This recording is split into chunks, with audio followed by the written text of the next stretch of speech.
Welcome to the Journey to Happy podcast, a podcast dedicated to help you in the process of getting out of your own way and letting go of the mental barriers that have been self created that stand on the way of you and the emotional freedom and happiness that you so desire.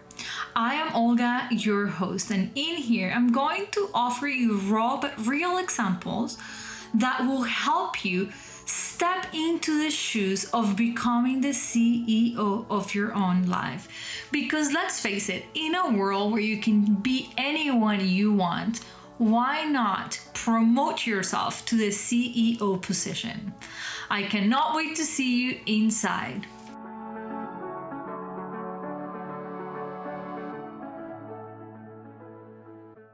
Hello, everybody, and welcome to another great episode of Journey to Happy. Today is an infertility slash fertility related podcast where I am going to interview a person who I personally respect very much in the field of infertility. He actually contributed in my journey to conceiving my son. And I am a faithful follower of his Instagram because there is always very interesting information that Dr. Singh puts in there. And so I'm excited and so honored that Dr. Singh, you took the time to be with me in this podcast to share some of your wisdom with other listeners who might be going through infertility or who might be thinking about entering this journey of trying to conceive. But before we dive into this episode, I want to introduce you to Dr. Singh. He's a naturopathic doctor who currently works at the Nutrichem Naturopathic Clinic in Ottawa. He serves patients from Ottawa, Toronto, Montreal, and has helped patients visiting internationally seeking fertility treatments. He's passionate about supporting patients in optimizing their chances when undergoing assisted reproductive technologies such as IVF, IUI, ICSI, or trying to conceive on their own naturally. He holds prescribing rights in Ontario for bioidentical hormone replacement therapies. This is for estrogen and progesterone and thyroid hormones, and is certified to provide intravenous nutrient infusion therapies to support fertility treatments. So help me welcome Dr. Singh. Thank you so much for being here. I am excited to dive into this conversation. We were, before starting recording, getting into it, and I was already like, yes, this is so amazing. Thanks for having me, Olga. I'm always incredibly excited to share evidence-based approaches with patients on how to augment and support and benefit their fertility journey. This is something we've been doing for a few years and helped hundreds of patients, grow their families. And it's something that's rewarding each and every single time in its own unique way. And I love working in this field because the information is always growing and changing. It's never static. There's over 100 to 150 research papers published in a week in the reproductive, medical field. So we are always updating, changing, learning, and growing, and how we're helping patients to get them, the most advanced techniques, advanced research papers to help guide our therapies. And this is something that for most people, they might hear this information and think this is overwhelming. Like, how am I going to know that I'm getting the best possible treatments when things are changing so much? But certainly, That's a very good question. As being one of your patients, I appreciate that there's people like you who have to take the time to go through these papers and then just provide me with the information on my end that is specific to me. For those listening, one of the things he said before we start recording is that he's not going to dive into details of like, take this supplement versus that one, because those are things that are so unique to each body and have to be assessed. But we're definitely going to dive into overall things to look for to improve chances of conception when doing these treatments or trying naturally, and how to not overcome, but improve egg quality and sperm quality. I think these are questions that most of us trying to conceive having in the back of our heads, and we're going to Google for most of these answers, or like we were talking blog posts, which are great for some sort of information, but they're definitely not research based.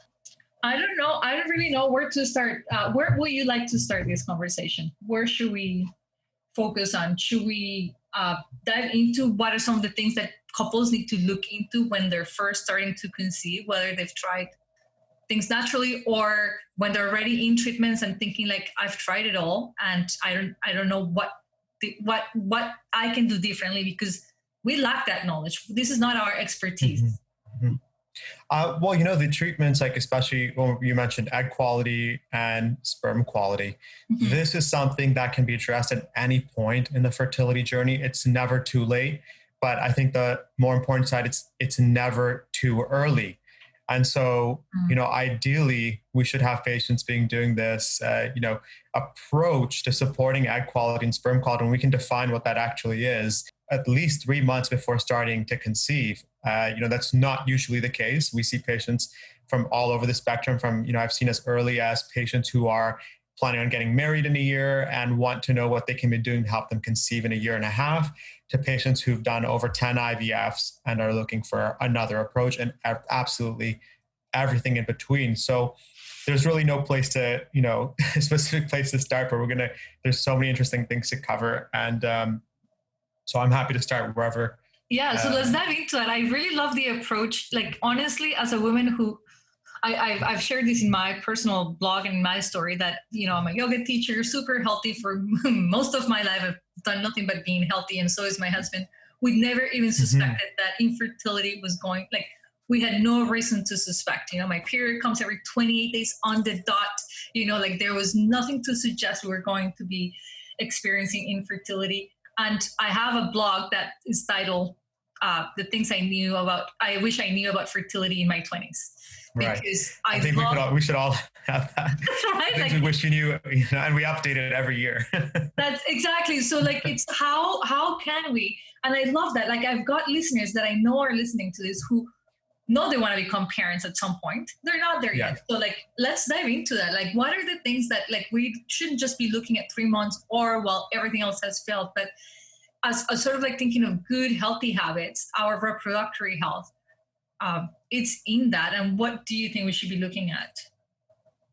So I think the first thing to clarify is, infertility, when we look at why should we be preparing for this conception period, it is not by the fault of anyone. It is a collective result of so many environmental factors. We have to really start asking ourselves, why have sperm concentrations over the last 2 decades halved across multiple populations? And this is now our new normal. So we see that the way our world has changed, some things for the better.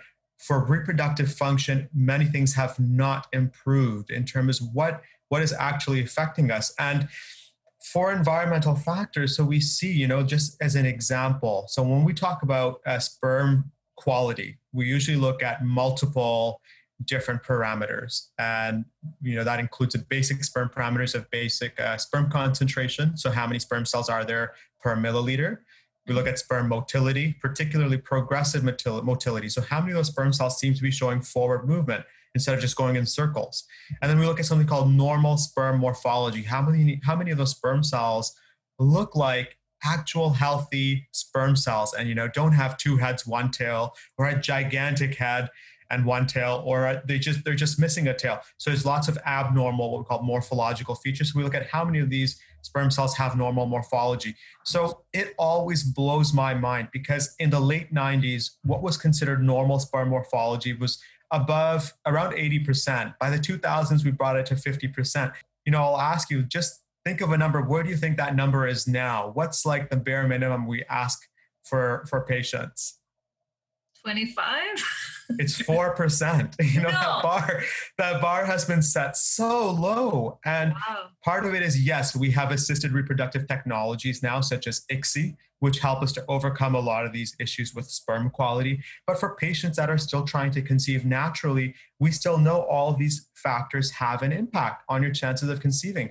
And we have, I have seen so many couples, so many patients who are, incredibly healthy weight, no alcohol consumption, no smoking, no recreational drug use, eat incredible diets, have very low stress. And when we do the seminal fluid analysis, the morphology is 1%, 2%. So a lot of this is, a combination of our environment, air pollution, our diet, pesticides, and genetics. And so we really have to evaluate if we're going to be trying to conceive, are we going in with the best foot forward? And I honestly believe that if patients, and we now have the evidence to show it, I remember I used to talk about this in 2016 when we had small studies. Now we have very big, large trials looking at this.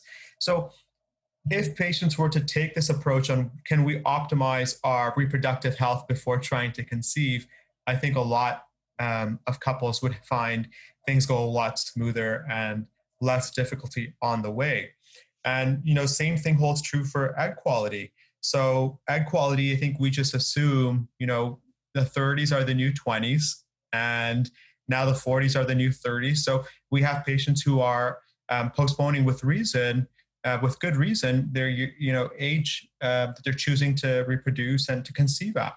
However, I think what patients aren't told is that egg reserve can vary so much patient to patient. So how many eggs do you have, and what is that reproductive age, different from your actual age? What does the reproductive age look like? And what are the factors that can help to slow down reproductive aging? So we can definitely chat about that as well. But we've done testing for patients, for example, come in, they've been having issues. They're 30 years old, but their reproductive age is as if they're 40 plus. And then we've seen the opposite. That's true. We've seen 40, 41-year-old patients who have the reproductive age as if they're in their late 20s. So this can vary by so much. And one common trend we see in the research is, depending on the age at which your mother went into menopause, we can approximate what the reproductive aging would be like for you, for any patient. But that's not always accurate. So it's really good to do some blood tests. We usually look at anti-Müllerian hormone. Cycle day 3, we have patients check their estrogen, follicle stimulating hormone, which is the hormone produced from the brain. And it basically gives us a rough estimate of what is the approximate ovarian reserve. And then it's always good to do an ultrasound just to estimate what we call the antral follicle count, or AFC. So that tells us how many, large size follicles we can see on an ultrasound. And all these signs together help us to give a more detailed picture. And I find they help patients make more informed decisions, whether they want to delay the age at which they decide to conceive, or they're trying to conceive, or they're okay to, postpone it if they decide to. But it's important to have this information before making a decision, because then you have a choice. And I think what we see more often than not is patients, they are already having difficulty, and they didn't know that for their age, they already have a much lower ovarian reserve than the North American average. Which was my case, for sure, and different from what my mom experienced. So I do think that those, had I known this in my 20s, and it's always easier. And I really want people to hear this message clearly. There is our mind's ideal timing and our life's ideal timing, and then there is life, right? And life's timing. Yeah. Because I think in looking back, I wish I had done this sooner, but really the possibility wasn't even there, because I didn't have my husband, but I could have frozen some eggs maybe. And even then, I don't think I would have. Maybe I would have. I really want to dive into the things that we can do to improve, and whether or not there is hope to change these circumstances. I'm thinking specifically of 2 clients of mine. One has an egg reserve, a low egg reserve count, and the other client has a husband with very low sperm mobility. So I'm thinking there might be more listeners like this. And if we're going to just to start with how you broke it down for us, things that we can do to mitigate some of the sperm quality issues we may have. And if it's not mitigating, things that we can do to increase, to improve, can that be changed? What are some of the normal things that you ask couples to look into of their daily habits maybe? Or what we're saying, there's some things that might be inevitable, like our environment and the impact that it's having. But what could we do to take the things that we can control, that are in our hands? What are your absolutely non-negotiable things that you would suggest for couples to do in terms of sperm? Let's focus on sperm first, and then we jump into the eggs, because I have 5 million questions about the eggs. So I think it's really important to work with the fertility clinic that you're at. One big thing I really focus on with patients is whatever we're doing, we're also sharing with your healthcare provider. So we've sent letters, with references on why, patients are on specific micronutrients. And also we're not taking them throughout, medication protocol. So we also run, what are safe interaction checks, what are safe micronutrients to take during the IVF procedure, for example.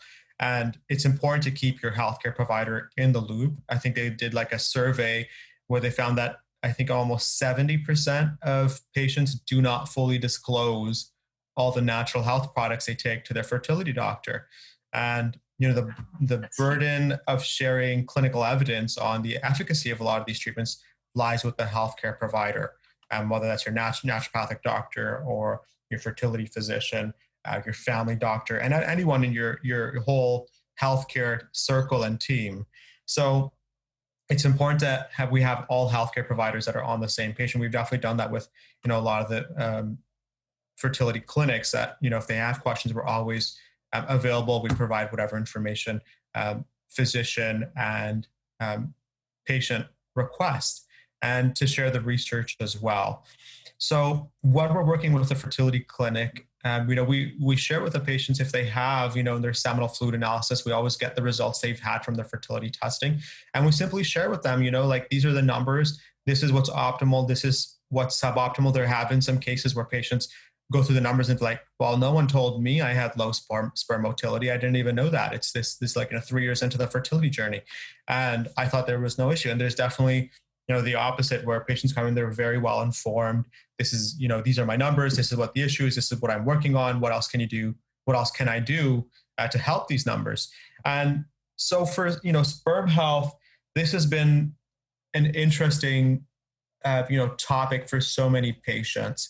And specifically, we've seen couples, I think we all saw when we kept track of success rates, we saw that when male partners were getting treatment to help with their sperm health, their chances of having a positive clinical pregnancy were almost double. And that's similar to what we're seeing in the clinical research.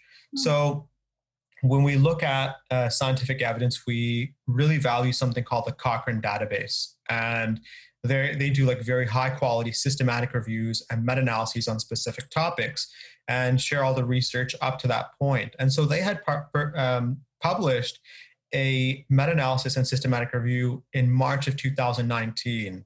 And what they had found was that if male partners were to take a combination of almost 18 different antioxidants and micronutrients, and this was a total of 6,200 couples they were looking at in the States going for IVF, the couples that took the micronutrients for about 3 months before their IVF procedure had an odds ratio of almost being three times more likely of getting pregnant, of a positive clinical pregnancy. So meaning, having a positive blood test for pregnancy, and then also having a clear and successful first ultrasound confirming the pregnancy.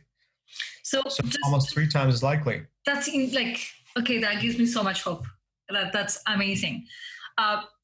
For listeners, knowledge and understanding, what do you mean by micronutrients? So micronutrients, we look at basically supplements, vitamins, nutrients that have been specifically studied to help support the production of sperm cells and have been shown to reduce the harmful damage that reduces sperm quality. So they reduce the toxic effects of oxidative stress, this toxic byproduct of some, living in, I think, in a city, downtown environment, high air pollution, our diet, certain medication use, being sedentary, tobacco, excessive alcohol abuse, and sometimes just genetics. We have increased oxidative stress, and the natural combatant to oxidative stress is an antioxidant. And everyone has antioxidants to a certain degree. We have endogenous antioxidants that the body produces to fight off the harmful effects of oxidative stress. However, what can happen is if we have already chronic exposure to a lot of these toxins, chemicals, particulate matter, our total antioxidant capacity in the body comes down. So our ability to fight off the harmful impact of oxidative stress is significantly reduced. the sperm cells during their maturation actually have all of their antioxidants removed from the cell. So they're incredibly vulnerable to oxidative stress, usually a result of environmental factors, usually a result of all these modifiable risk factors, but sometimes it's related to genetics, how much oxidative stress we know we're exposed to based on our levels of antioxidants. And so sperm cells are incredibly sensitive to that. And that's why we see like all these antioxidants, and the most common example I use is coenzyme Q10, which is one of my favorites. And I think it's underused in, a lot of fertility treatments because it's been shown to help, reduce aneuploidy rates with eggs when we're going through IVF. Aneuploidy meaning there's an abnormal distribution of the chromosomes. And if you have an aneuploid egg, that embryo is going to be unviable in majority of cases. So if it was to be implanted, it does not lead to a successful pregnancy in majority of cases. So things like this, and it's also been shown CoQ10 to help with sperm motility, and it's a powerful antioxidant. And we always run an interaction check before we prescribe CoQ10 to make sure it's safe for all patients because it can interact with certain medications or worsen certain health conditions. So we just want to be sure, we're double checking all before taking anything, obviously, and be sure to check with your healthcare provider that it's safe for you before you decide to take any supplement. But we're looking at a lot of these antioxidants, micronutrients, and again, this is the importance of working with a licensed healthcare provider that is well versed in a lot of this research. They did an evaluation of how many supplements are being sold online on online platforms, on online stores, marketplaces, and how many of them have ingredients with little to no research behind them. And that number to me was shocking. They estimated about 83% of supplements marketed and sold online on these platforms have no scientific evidence for any improvement. So that means some of these products have 5-star reviews. So if just because you see a 5-star review on this marketplace for a certain product and people, it does not mean that it has good evidence behind it. And that tells me that up to 83% of patients that even decide, hey, you know what, I'm going to look at micronutrients, are actually purchasing the wrong ones with wrong concentrations. And the other, usually not third-party asset with the natural health product industry, there's a high risk of contamination. So these supplements there's a higher chance of them being adulterated or contaminated with lead, mercury, cadmium. So whenever we buy a supplement, we want to make sure it has something called third-party testing, meaning an independent lab checks each lot before it's sold on the shelves to make sure it doesn't have any of these heavy metals, any other contaminants that are common in the natural health product manufacturing industry, and that it actually has what they're advertising in the pill or tablet to make sure it's actually going to be helpful, right? So like melatonin is an example I always give to patients, which was all over the news a while back. They checked all these supplements over the shelves, and what should have been 5-milligram tablets were anywhere from 0.5 to 25 milligram doses in a single pill. So there was an extreme lack of control and quality and purity in these supplements. So when we go online, we start buying stuff just because someone's recommended this, that, or say you read some review on it. We don't know if those ingredients, a lot of patients don't know if those ingredients actually have, actual evidence or research behind its use and if it's actually going to benefit them. And two, is it actually safe for them to take? So there's a lot of, steps into that. It's not just, buying anything on, any marketplace seller. I think this is a great reminder because we have become such an impulsive consumers. So all it takes is a blogger to tell us this is what they've done, or reading in a book. Like, I joke that I did a PhD on fertility period by my own journey. I read so many books and I was like on top of like what's happening everywhere. And I think I fell for that. I fell for like, okay, she said to take this, so I'm going to.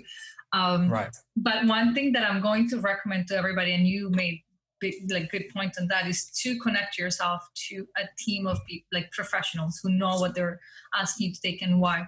100%. I specifically remember going to see you, Dr. Singh, and you had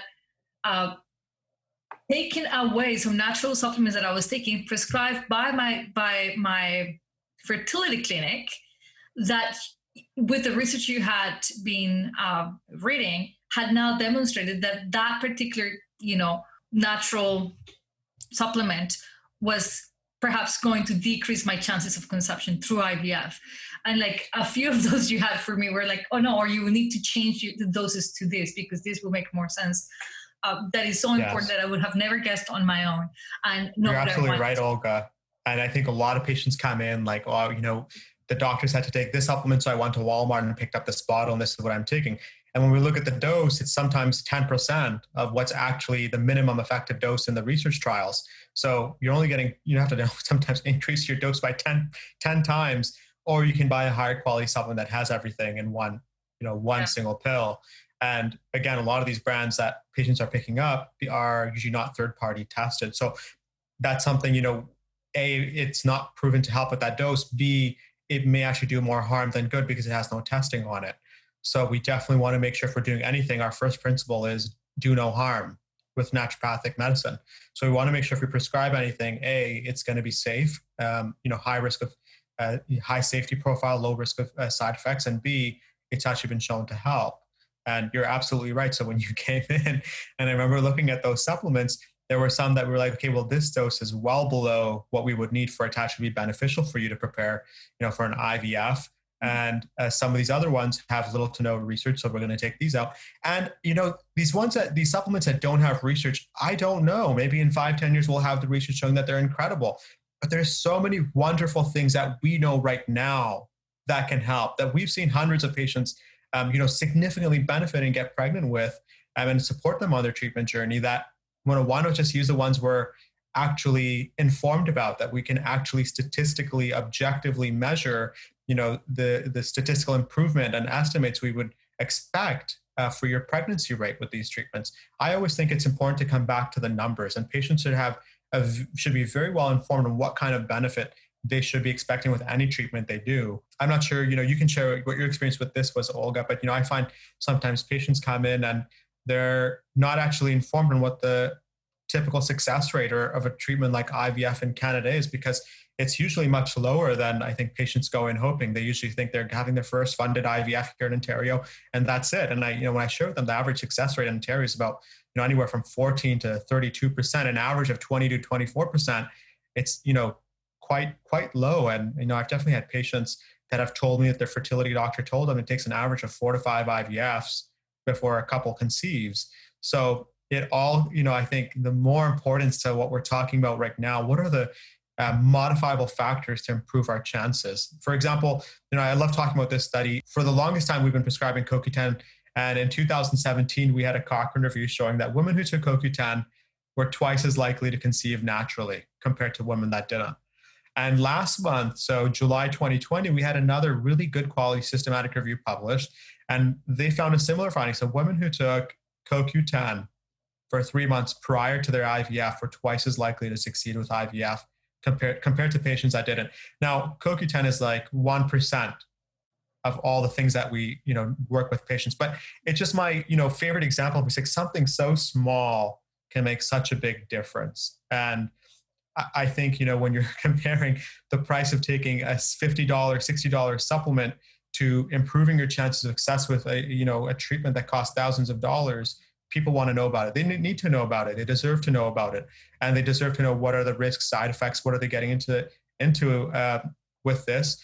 And they should be able to make that decision based on the advice they get from the healthcare providers and based on their final decision that the couple or single parent makes. And some of the clinics are so wonderful that they already do this with us. We have fertility doctors that we see, especially in Toronto, that will go through a lot of these supplements. We've definitely seen these physicians who they look at our protocols and they know exactly why we're prescribing it. And they're happy that the patients are taking it, and they'll confirm that, this is evidence-based. Preparation, like there's that saying, right? Like if you had an X amount of time to cut down a tree, you'd spend the first half just sharpening the axe. So, if you're preparing to get pregnant, this time you have to prepare can help to really make a difference when you're actually ready. And if you're already in that process, there's, like I said, it's never too late, but it's also never too early. Have you been thinking that it's time to join a gym membership, only that for your mindset? Have you been wanting to be a part of a community where your self-growth is what's being supported?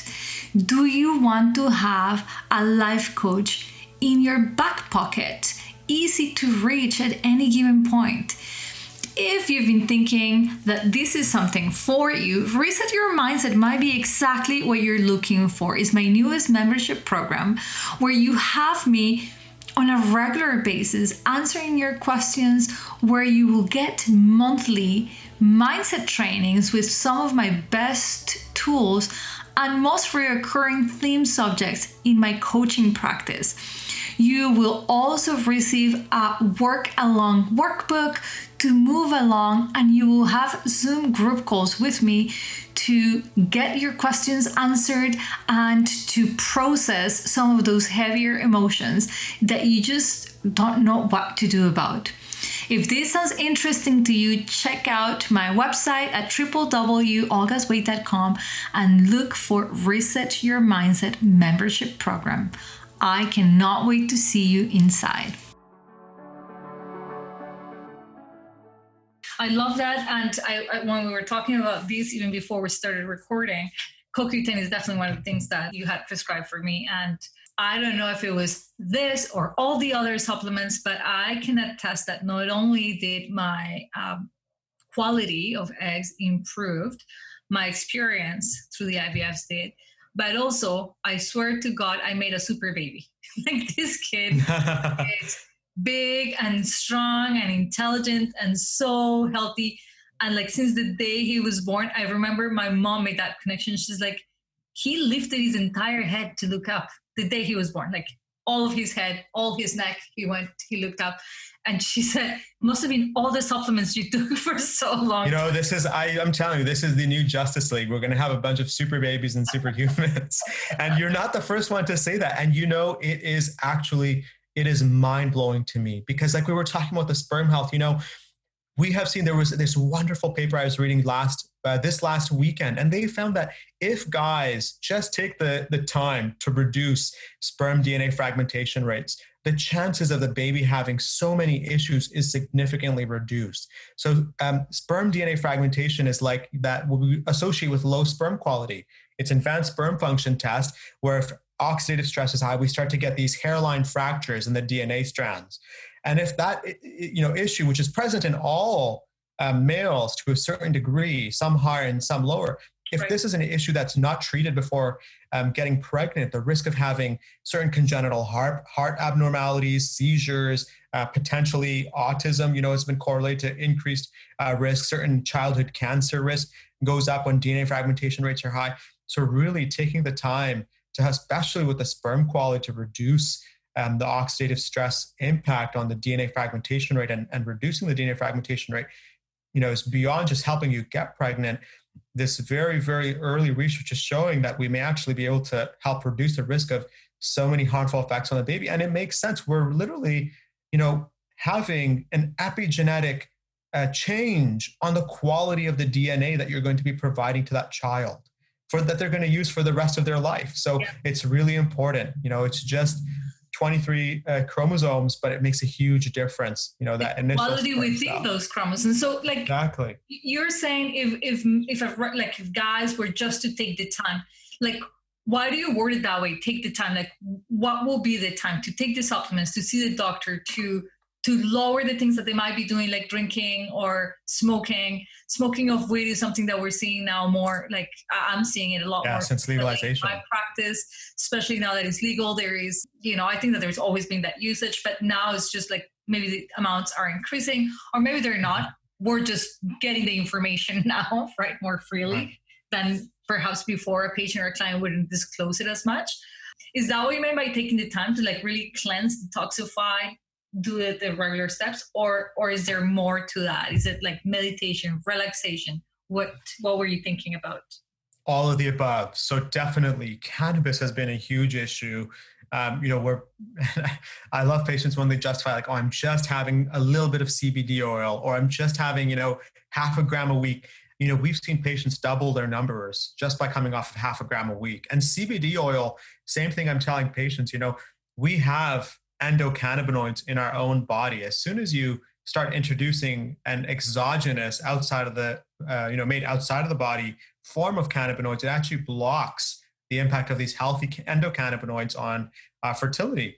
So yes, like removing all the harmful factors that can interfere or reduce fertility, which includes usually getting to a healthy weight, reducing caffeine intake, reducing or eliminating alcohol intake, reducing the use or eliminating altogether the use of recreational drugs when possible, unless they're for medicinal purposes, in which case we work with a family doctor to look at other alternatives that are safer. Sometimes asking for referring patients back to family doctors to change some of their prescription medications, because a lot of common medications have been shown now to actually reduce sperm quality and significantly, like even certain antihistamines that patients take for allergies. There was a study published this year showing that it can actually significantly reduce sperm quality. So, how many of us take antihistamines over this past few months? So many of us. So it's a lot of these common things that we look at that I say common, but I think for a lot of patients, it's shocking when we go through that list. And then definitely exercising, checking that testosterone levels are healthy. And I say, 3 to 5 months. That's usually been the time frame we see that if patients are having issues, usually, proper treatment with micronutrients, antioxidants, changing their lifestyle with all the things we've discussed, they start to see significant changes. And meditation is a huge component of that journey as well. And that's something, I in my personal life have included meditation since I was 11 years old. That was something that my parents instilled into my life, and it's still with me. So that's my routine. I'm up at 5 a.m. and I meditate for 2.5 hours every morning. And for patients, it's something 2.5 hours. And that's something, that was slowly built up to, but that's the time I feel like I need for myself in the morning to just, just to be, and just to, enjoy life. There's that saying, like, everyone should be meditating half an hour a day. Unless you're really busy, then you need 1 hour. Right? So we live a very fast-paced life. So I doubled it. I said I need more than 2 hours based on how busy my schedule is. But yes, meditation and lowering cortisol. And we see that with patients, just even 10 minutes a day. That's a huge reduction. Lots of patients that report in self-reported stress, anxiety levels. So, it's not like, hey, is meditation the treatment for mental health? No, we definitely want to work with your healthcare provider if you're having those issues. But hey, here's something that you can add in that has been shown to be of great benefit and can help to actually reprogram a lot of the neurons and help to strengthen the, work and activity in the frontal lobe and help develop more emotional control and self-regulation. So we're looking at all these factors. And as you probably, shared with a lot of your listeners, Olga, is as soon as you embark on the fertility journey, there is a huge level of stress associated with it. And you almost have to become an expert in, how to self-regulate and how to manage the stress, whether that's, meditating, yoga, going for counseling, couples counseling, or psychological all of them. Counseling. We need it. Yeah. These are things that we should not refrain from. No, and this is what I coach women on a regular basis, and there is this coaching group that I've got going on right now where I was talking about creating a team, your team, to keep you at bay, not just at bay, but thriving. Like, who is that team? And if it wasn't for my 5 years of infertility, I would have never come down to the conclusion of how important it is to have my team, aside from my friends, my family, but a team of professionals that help me. And for me, like, that was always a naturopathic doctor, my nutritionist, obviously my fertility reproductive doctor. Like, there was a team of people, my life coach. I went to see a psychologist. Like, there is trauma built in infertility, all the losses we experience. So 100%, I think that this is something that you don't need to pick and choose. Like, if you can afford to have all of this team with you, you are doing yourself a massive service. Like, it's just such a huge, it will help you in ways that you cannot even begin to think. And something that, as a woman who went through infertility, I think that it's so easy to just devote all of our energy to things that technically get us pregnant, right? Like the supplements or the fertility treatments, but we forget about the mindset, the stress reduction, the therapy for couples, like life changing for my husband and I, for sure. Mhm. Because infertility, like you said it, Dr. Singh, it's like stressful to begin with. It doesn't start stress free. It starts already with so much stress, with so many expectations that, as we know, lead to disappointment, and disappointment leads to more stress. So learning Right. to manage all of that as a couple and as an individual is key. And I would say that anything that you can do to help with the overall holistic approach is going to make of this experience something a lot more pleasant, whether you're going to treatments or starting to conceive naturally. Like a lot of the women I'm doing mindset work with are trying to conceive naturally, but they already notice, Mhm. like, how this is becoming an issue for themselves or their relationship. So in guiding, Right. or in just trying to shift gears a little bit back to the egg quality, like I find it fascinating, first of all, and I'm so thankful that we talk about sperm, because how often do you see patients coming in where it's all focuses on the women, because Oh, we yes. are the ones I always initiating talk this. about that. It must be my problem. Yes. We don't even think, like I was reading, you can correct me, I don't actually know the percentage, but I was reading somewhere that a lot of miscarriages are led, like as you were saying, by the sperm, because of the quality of that embryo being weakened because of the sperm quality. When has a woman ever stopped and thought to herself, must have been the sperm that caused this miscarriage? Not that we need to Yeah. blame it, but it's equally important. And so we definitely need our men to just jump into this, trying to conceive with the understanding that they do have 50% of the equation within them. And that it 100%. Yeah. does make, it is incredibly important that they take a look at their health and their habits, because the miscarriage doesn't happen to the woman and because of the woman only. It happens to Mhm. both of you.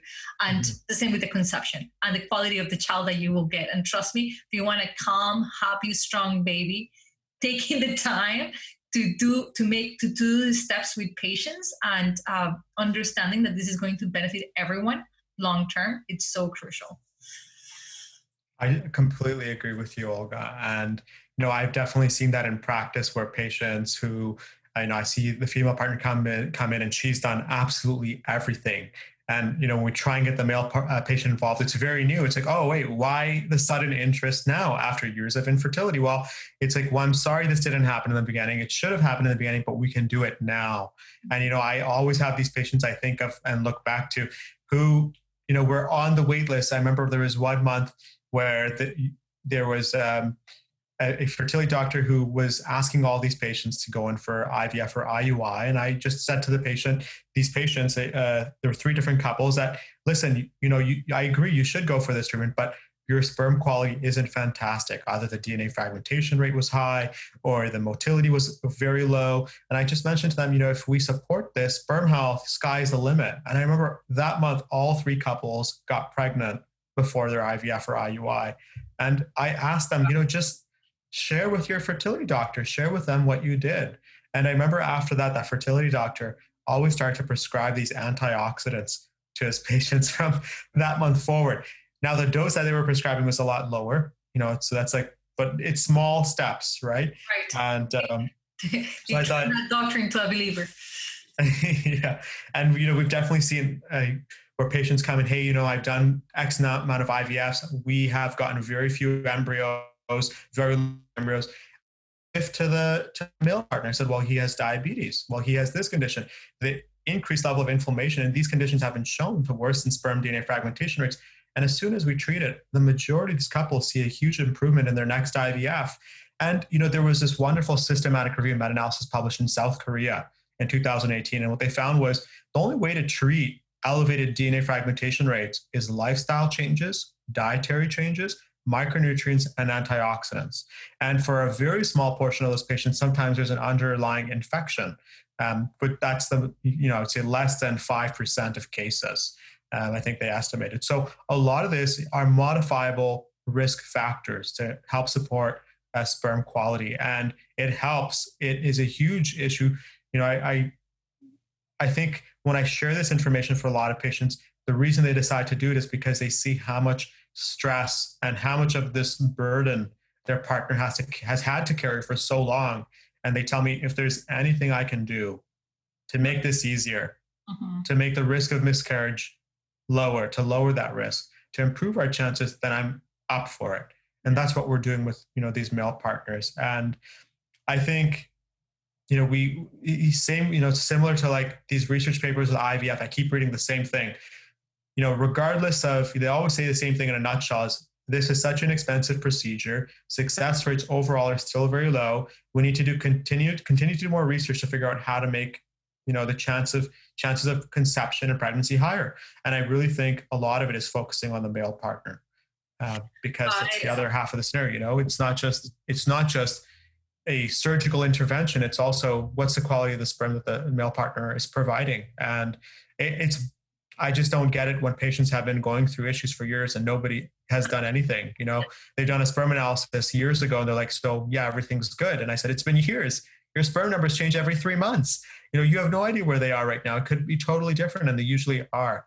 And so getting the partner involved, and I always tell patients, I think the biggest mistake I see is letting your partner sit on the sidelines when it comes to the fertility treatment. And I don't mean that like an emotional treatment, emotional support, all that stuff. No, all these partners are so fantastic in all of that, but in actually getting involved with the treatment, supporting and improving their 50% of the genetic makeup of this baby can have a huge impact. And I think the new research is newer, it's been coming out slowly over since 2017, but consistently, I think it really is going to shape the future of fertility treatments by shifting a greater part of the focus, sharing that focus with the partner.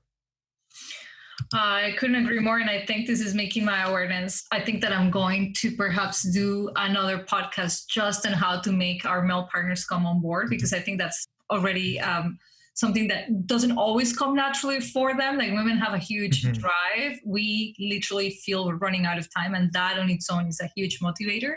Whereas naturally men don't feel this way, that they're physically not running out of time. And so that's another thing, we should talk about as well, because we do run out of time. You'll always produce sperm cells. We always do produce sperm cells. But what, like this paper that I was looking at, that's looking at the increased risk of genetic issues, heart malformations, neurological conditions, they all go up based on the parental age or of the male partner. So it's like we need to teach guys that yes, sperm is there, but the quality is consistently declining after the age of 40. And if you try and conceive after the age of 40 and you're not doing the work to improve the sperm DNA fragmentation, the risk of a lot of these conditions is going to be higher. So yes, you're very right that, we male patients don't run out of sperm cells per se, but the quality declines so significantly. But if you ask anyone, no one talks about that. And that's why I always ask patients, like, how old is your partner? And we go through their health history, and we always have them book in for a consult where we're just talking about them for a whole hour and a half, just focusing on them, figuring out all the things to improve and optimize the chances there. So I just want to add that piece for your listeners that, your partner's age does matter. It's so important because you're right. It's not what's out there. And like, I love that distinction. Age, so then they're not running out of time as we run out of eggs, literally, correct. Right? Like we cannot conceive, not even a sort of like okay embryo, we can't conceive anymore. Yes. Men can, but that doesn't mean that their sperm is producing the quality that we need. And so in that sense, I think this is correct. Like super, super important information for us to have and for men to hear, because I think that we sort of like, that's not what we've been told, right? Like, you can parent till the age of 70, you can father somebody. Yeah, absolutely. Great. You can. But who are you fathering? And so what that actually means to your female partner, I do think that this is fair assessment to think about, because if like the emotional undertake that a miscarriage has in a woman, it's like, it's one of the most painful things I've experienced. So emotionally. So I think that if men think of their part, maybe potentially preventing some of that heartache to their partner, that will be very, very, very helpful in their overall, just assuming that 50% that absolutely. It is not just their fault. I think that in our culture, in like going to a fertility clinic, yes, we had to go, the two of us, but really, I have to say that 90% of the focus was on me. And that if my husband had to go do some sperm, like, oh, you're good, yes. When both of us had the same diagnosis of unexplained. I promise you that it could have been things that, yeah, my husband could have done sooner to Right. brought us to where we are today. And it's even worse with patients who have miscarriages. I find it's almost 99% focused on the female partner, and that to me is heartbreaking.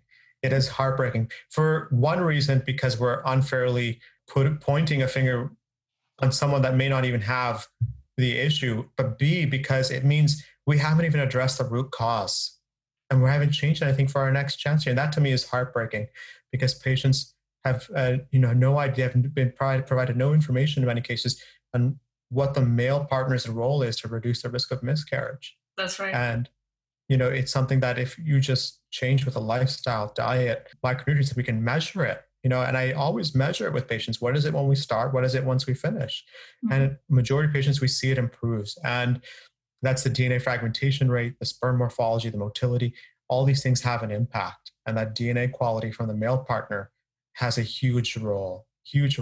So that's, I think something I really focus on patients when they come in after a miscarriage, because they feel, what went wrong? What could I have changed? What did I do wrong? And it's like, well, I think, we have to make it non-negotiable for your partner to get involved into this. Yeah, I appreciate you having that approach, because I think women on our own, we're already so self-guilting and self-blaming, and we thrive almost on just guilting and faulting ourselves for things that may have nothing to do with ourselves. So I think that that's huge. Which is unfortunate, but it's also so brilliant that you're sharing this information on a regular basis to bring helping awareness to this, right? Because I find some of the most incredible health changes driven in our world are driven through patients sometimes, because we have the knowledge. And so we're asking for these things, we're advocating for these things. And then sometimes other healthcare providers will start to listen. So it's important that we have the information. I used to focus very much on, educating healthcare providers. And I find it's actually much more effective to educate patients. That's it. They have the information. I'm talking, right? Like I started this podcast because I wanted people to hear. Yeah, you have so much to share. Yeah, and in my opinion, something that was incredibly helpful to my journey was that self-advocacy, and not just be happy enough with one person's opinions, even though they were professional in that field. For me, for my experience, for the way my brain works, I need a variety of opinions around me to then really decide what felt good for me. Otherwise, I wouldn't have my son today, because the first fertility doctor who saw us and did our first 2 treatments told me I was never going to conceive naturally or with IVF.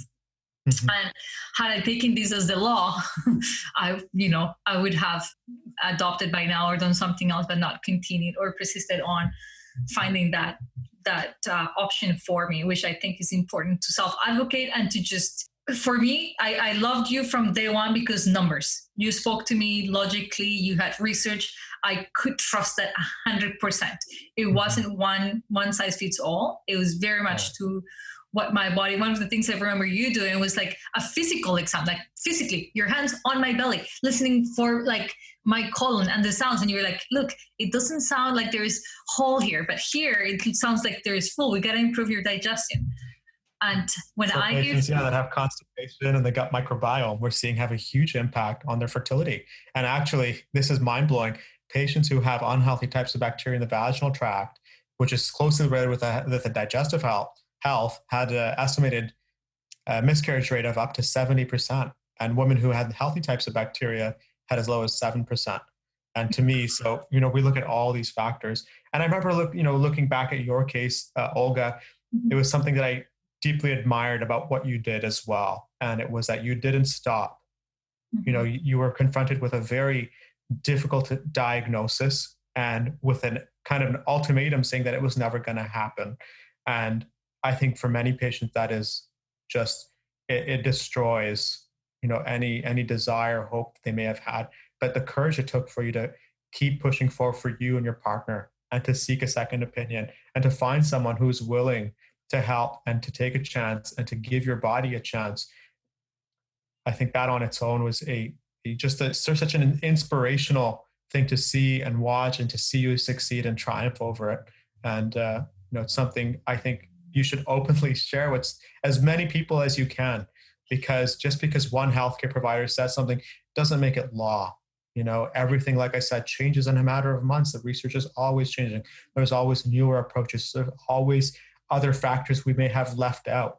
And you are living proof of that, by changing the approach, you were able to succeed. And I love that you're sharing this with your followers. I hope you continue to share this with thousands of more patients and followers so they have A, the inspiration to keep forward, and B, they have the mindset that it's not just one healthcare provider's opinion overall. We need to figure out what else is out there, get, sometimes second and third opinions, and also work with someone who's on the same page with you and your healthcare team. I think that's key. First of all, thank you. Thank you so much for your kind words, because I look back and I think sometimes I must have been insane to have done all the things I did. But then I look at my son every day and I'm like, God, there's zero regret of anything I've ever done to get to him.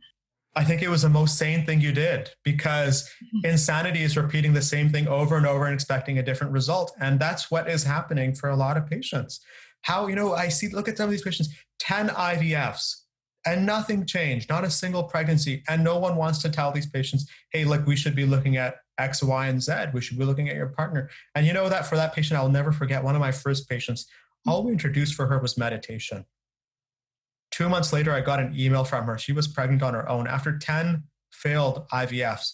I remember her and her husband would save up for an IVF once a year. From the age of 25 to about 34, they did an IVF a year and not a single pregnancy. And then in 2 months, they were pregnant after just reducing stress. I'm not saying that's the cause for everyone, but for some of these, it makes a huge difference. I believe it. Meditation has been a part of my life for many years now. And hearing you say that your parents introduced you to it at an early age motivates me even more to raise my son to understand and practice meditation. But I have to say that the application of mindfulness and meditation while I was trying to conceive, while I was going through really needing to dive into acceptance and non-judgment and just overall compassion was incredibly beneficial to me and to my husband, to the point that my husband would be saying, did you meditate today? And I would say, no. He's like, it shows. Go to your Christian, do your thing. You're a completely different human. So I 100% think that this is a holistic approach for everybody listening. It's not just the one thing you're doing at the clinic. It's not just this one supplement. We are complex humans, and we've got so many aspects and factors, from environment to the hair product you're using, to the type of hormone, to what's going on inside your body, that it needs our open attention. We just need to be open to considering. That's essentially what I did. I opened up to okay, what am I not looking at? And how could I open my eyes to that? And who will be able to help me and guide me? And then just have the willingness to learn from the different professionals that specialize on that one thing, versus trying to play God or play doctor. That's something that I gave up from day one. I am not a doctor. I'm going to self-advocate, but I'm not going to take this onto my own hands and just self-prescribe, like we were saying, or just take on, I definitely ask questions. I wanted to understand. Understanding for me is crucial. And in terms of equality, having read the right books, having gone to the right people, I realized that although my reserve was low, I could do something about improving the quality of those eggs that I did have. Right. And I think I was right with the stats in terms of how many of my embryos ended up being healthy. I was, for my age, right where I needed to be, which to me, that's a success on its own. So I'm aware of time, but I do want to touch base on improving egg quality. What are some of the things that women should be looking at, regardless of how many eggs they have left? What are the things that we should be looking at, being open to good habits to practice to improve or become aware that there is this very precious little eggs that could contain our heart of gold in there at some point, and so that we need to really harvest them and take care of them. What are your go-tos, non-negotiables for women and egg quality? So it starts off with removing the obstacles to good health. So obstacles to improving egg quality. What I mean by that is removing the risk factors, or environmental factors that are consistently causing harm. So the obvious ones here would be obviously reducing cannabis, cannabinoid use, THC use, tobacco use, helping patients to get into a healthy weight range. And this is, I could spend hours talking about the healthy weight here, because I detest when patients come in and they say they've been told to lose weight. It's like there's no actionable advice there. It's just a statement. And how to actually in a healthy way to reduce adipose tissue when overweight is something that's been a huge component of treating patients, and finding the right dietary choices where they're not starving, they're not hungry, helping them to come into a healthy weight without depriving themselves of nutrients and healthy nutrition is very crucial. Because if you start to lose weight in an unhealthy way, and there's so many, I've heard of so many things, people doing juice diets where they're just having juice. Just when you start to become malnourished, that on its, in itself is a negative influence on our fertility. So it has to be done in a very specific way. And then helping patients to find the right type of exercise. For example, just doing resistance training for some patients can actually reduce the number of follicles you produce on IVF by 1 to 2 follicles. But for women with PCOS, we want to do light resistance training, finding the right type of cardiovascular activity, helping patients to figure out what low to moderate intensity is, avoiding high intensity exercise, because that also seems to reduce IVF success rates. Then finding the right micronutrients and antioxidants based on their age, their conditions. For example, women who have endometriosis, there's a lot of research behind resveratrol as it being a potential compound to help reduce inflammatory markers, reduce new blood vessel growth in some of these growing tissues, to help reduce their growth, help improve antioxidant status, help improve egg quality. So as a small example, we look at what are the specific micronutrients for a patient based on their condition. If they have PCOS, we're looking at how to improve insulin sensitivity, glucose control with supplements, micronutrients, dietary changes, and a lot of hormonal changes. So women who are going for a fertility treatment are thinking of trying to conceive, but they're having these really irregular cycles, like they're having multiple days of spotting before their period, or their ovulation keeps shifting, or their cycle keeps going from 28 days to 35 days or longer, or patients who are having incredibly little flow, like they're having just 1 day of flow and then spotting. So checking, are they having a thin uterine lining? So we look at all these factors to help improve the quality of the eggs and the quality of the uterine lining and the thickness of the uterine lining. On top of that, meditation and mindfulness and relaxation to help reduce cortisol levels, stress levels, because at high cortisol, it's reducing blood flow to the ovaries, it's reducing blood flow to the uterus. So we've seen in certain animal and limited human trials that patients that are under high amounts of stress usually have lower quality uterine linings, like they're less sticky, they have less P cells, we call them, to help with implantation. So we're looking at absolutely anything and everything, and it's always changing. Like from the time I saw you to patients I'm seeing today, we've adapted our treatment so much. It looks very different to our recommendations, because the research is always growing, and we want to choose what has the best evidence and is going to help these patients, these couples, see the best outcomes. And that depends, on the available evidence.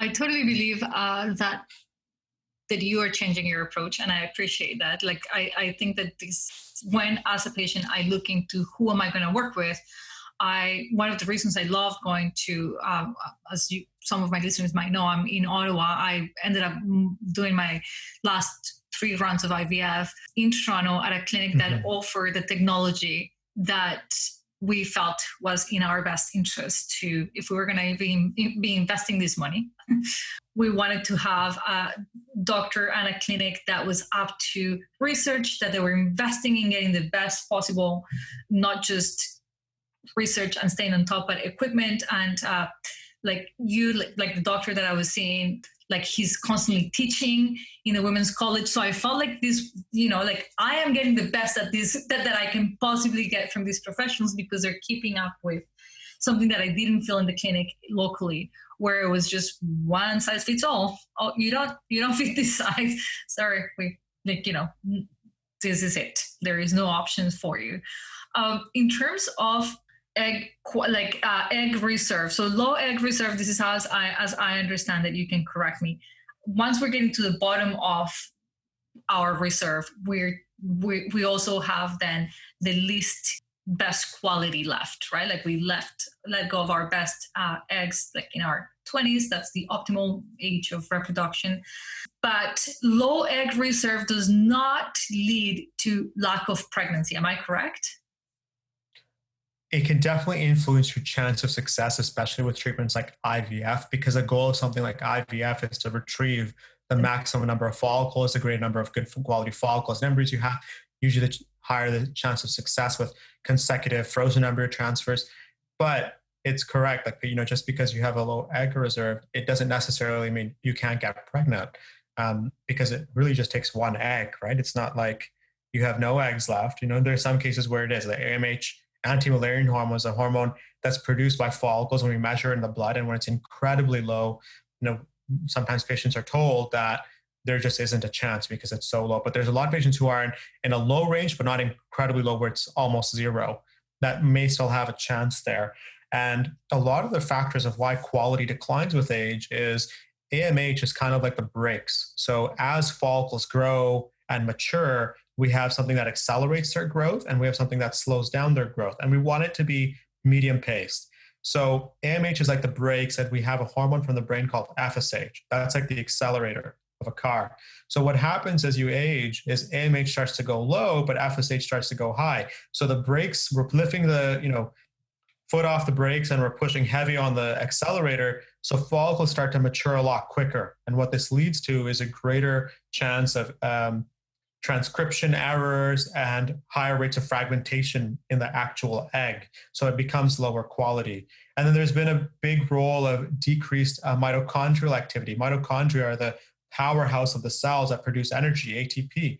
And so with age, after the age of 35, we see the mitochondrial concentration in eggs starts to actually decline, and we see lower activity of these mitochondria. And that's where a lot of the micronutrients seem to exert their beneficial impact, because they improve and support metabolism of energy in all the cells, including follicles. So they can sometimes, even though follicle count is low, they can still potentially support the quality and integrity of those follicles by reducing aneuploidy rates, reducing fragmentation rates. No, this is very important. And like one thing that I wanted to add for Canadian measurement and standards, because I know it's different in the States and the UK is also different for the AMH count. I conceived my son at my AMH count was of 1. So, wow. Close to 0, not quite. The approach of my doctor was to do 3 rounds of IVF in a row to get to having, a big enough pool to have at least 1 healthy embryo. And that's exactly what we ended up with: 3 embryos and 1 that passed the genetic testing for health. So I just needed to share this because this is something that I get a lot in my DMs. You might as well, where people just got their results and they're devastated, thinking like, there's no chance of conception here. At least I know mine was low. I know there's lower than that, but that's something that even if you're not like, so why am I aware of my AMH or people listening to this? Because we are already in fertility treatments, and this is something like that gets prescribed as testing. But if you're naturally trying to conceive and you think you're at an age where that might be the case, you're just making that assumption, then still following these recommendations makes sense. And like Dr. Singh says, there's less chances of conception because there's, the quality of the egg will make or break that conception as well. But all the things that we're talking about that you could do to improve that quality will then increase your chances whether or not you are in treatments. All right. So I am going to end this. We've been on for a while. Probably, I think this is my longest episode today. Oh, great. I am so thankful. I am thinking in my head, I'm going to have to bring you back because there's so much of what we talked about today that could just be one solo episode.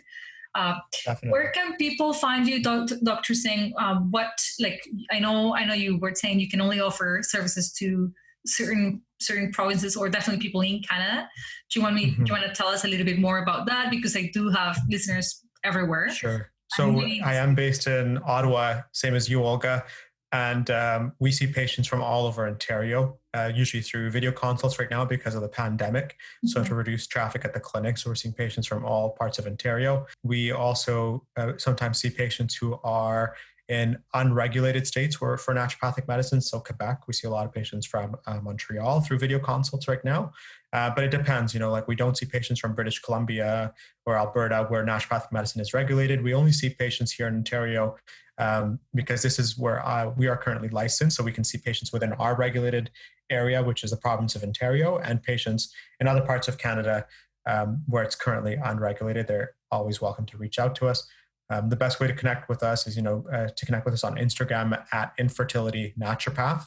And we're always sharing new research for patients. Every week we publish a new research paper, kind of breakdown, sharing very vital and important information for patients to incorporate into their knowledge base and how they're approaching fertility and what to discuss with their fertility doctors. And we usually share a lot of cute photos of our dogs. It's true. All of that I attest to.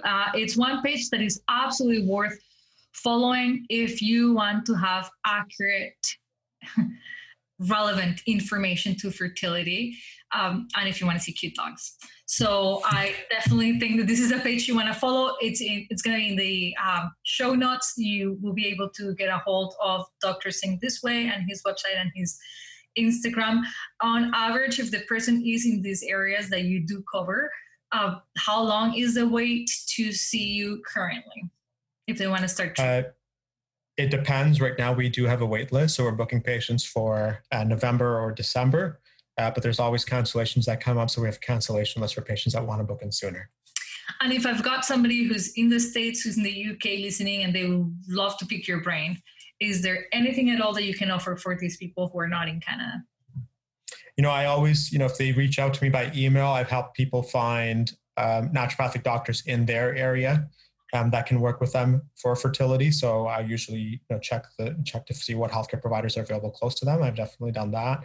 And then we have a lot of online resources for these patients that go through reliable evidence-based advice and evidence-based resources on how to ask the right questions, what kind of things they should be thinking about in their fertility treatment on our website as well. And that's available to anyone over, throughout the world. And we've definitely had patients come overseas as well to our clinic to receive a consultation. But right now, we're obviously not receiving patients from overseas because of the pandemic. So we're really referring patients either to healthcare providers in their area or offering them all the online resources that we have available for them. All right, perfect. Well, I don't think I ever said this to you in person. Thank you so much for the help you provided me. You were instrumental in the making of my dream a reality. So thank you from the bottom of my heart. I know my husband is not here, but if he was here, he'll be saying thank you as well. And it's my distinct pleasure. And thank you for, giving the example of showing what a success story looks like when you take all this and put together a holistic treatment plan. That's the one thing. That in itself is an example for so many. Thank you. Thank you so much, you guys, for listening. You will be able to get a hold of Dr. Singh or myself if you have any follow-up questions to this episode. Please don't forget to review the podcast. Let us know if you liked it. Let us know what you thought. And most importantly, let me know what else do you want us to talk about in these episodes. I will definitely ask Dr. Singh to come back to the podcast. If you want to submit questions ahead of time, that will be wonderful. And as always, I appreciate your presence and your support by liking and subscribing to the podcast. Talk to you guys very soon.